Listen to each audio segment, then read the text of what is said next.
মালদায় জাল নোটের অবৈধ কারবার রুখতে কার্যত কোমর কষে ময়দানে নেমে পড়েছে মালদা জেলা পুলিশ, যার অঙ্গ হিসেবে ফের মালদায় উদ্ধার করলো বিপুল অঙ্কের জাল নোট।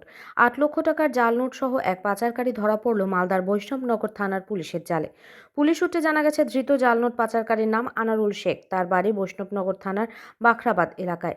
সে বাংলাদেশ সীমান্তবর্তী এলাকা থেকে জাল নোট সংগ্রহ করে মোটর বাইক নিয়ে অন্যত্র পাচার করতে যাচ্ছিল, যা মালদা জেলা পুলিশের স্পেশাল টিম বিশেষ সূত্রে জানতে পারে এবং সেই মতো বৈষ্ণবনগর থানার পুলিশকে খবর দেয়। সেই খবরের ভিত্তিতে সাত সকালে পুলিশ তাকে বৈষ্ণবনগরের জীবন মোড় এলাকা থেকে পাকড়াও করে। তল্লাশিতে ধৃতের হেফাজত থেকে উদ্ধার হয় 8 লক্ষ টাকার জাল নোট। উদ্ধার সমস্ত নোট 500 টাকার। ঘটনা প্রসঙ্গে জেলা পুলিশ সুপার অভিজিৎ বন্দ্যোপাধ্যায় জানান, ধৃত পাচারকারী কোথা থেকে বিপুল অঙ্কের জাল নোট পেল, কোথায় পাচার করতে যাচ্ছিল তা খতিয়ে দেখতে পুলিশ তদন্ত শুরু করেছে এবং তদন্তের স্বার্থে ধৃতকে পুলিশি হেফাজতে নেওয়ার আবেদন জানিয়ে পেশ করা হবে মালদা জেলা আদালতে।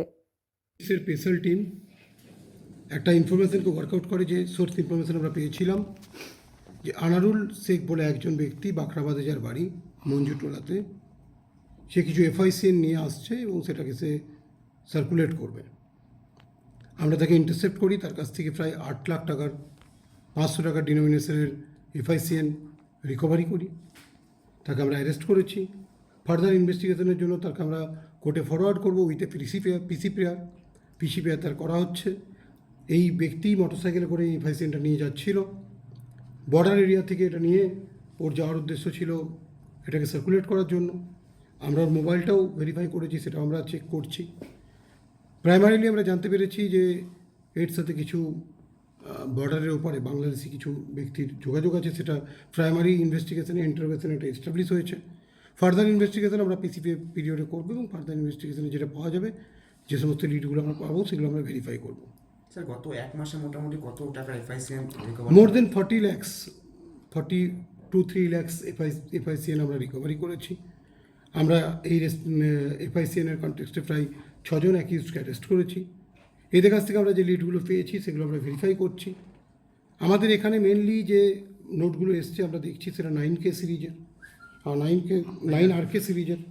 হ্যাঁ, তো আমরা বাকি যে ইনভেস্টিগেশনের প্রসেস আছে সেগুলো আমরা কমপ্লিট করবো, অ্যাজ ওয়েল অ্যাজ এর যে এন্ডগুলো, কোথা থেকে এটা কালেক্টেড হচ্ছে। প্রাইমারি আমরা কিছু ইনফরমেশান পেয়েছি এবং কোথায় কোথায় এগুলো সার্কুলেট করছে সেগুলো আমরা পুরোটাই আমরা এস্টাবলিশ করবো, পুরোটাই আমরা ফিক্স আপ করবো এবং তাদেরকে অ্যারেস্ট করবো। বর্ডার এরিয়ার জন্য কি জাল নোটের রমরমা কারবার?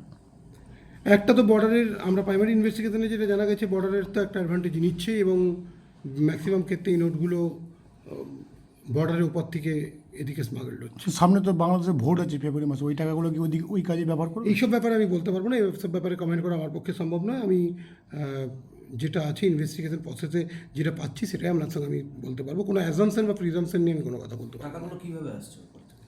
টাকাগুলো বিভিন্ন ক্ষেত্রে কখনো থ্রো করছে, কখনো বা বর্ডারের উপরে যে সমস্ত ব্যক্তিরা আছে তাদের মাধ্যমে স্মাগলড হচ্ছে। আমরা এগুলো সবই ভেরিফাই করছি, যে পয়েন্ট থেকে এটা আসছে, যে কীভাবে আসছে না আসছে সেটা আমরা ভেরিফাই করে দেখছি। টিআই পেড করানো হবে? টিআই পেডের তো এখানে প্রভিশন নেই, আমরা তো ওকে ইন্টারসেপ্ট করে ধরেছি। টিআই পেডের provision, TI paid is not required.